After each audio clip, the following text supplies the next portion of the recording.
నిన్న పెట్టుకో కవర్రా. బూట్లు బూట్లు బట్టలు అయితే మొన్న తెచ్చిన. ఇక మళ్ళీ స్కూల్ చాలా అవుతుంది కదా, మళ్ళీ పాత కొండవుడు, ఎందుకంటే ప్రైవేట్ స్కూల్ కాబట్టి ఇస్తారు అక్కడనే.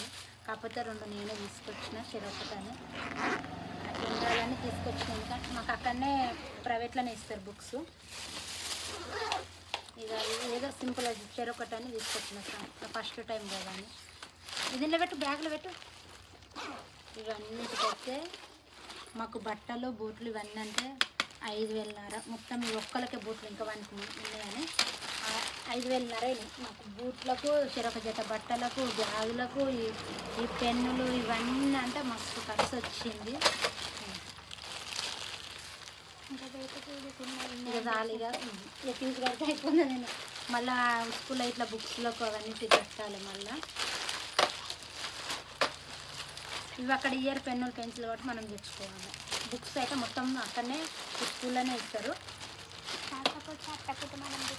అట్టపుట్టలే మనం తెచ్చుకోవాలి బుక్స్ తీసుకొని. మొత్తం అక్కడ 13,000 14,000 అయితే ఒకళ్ళొకళ్ళకు.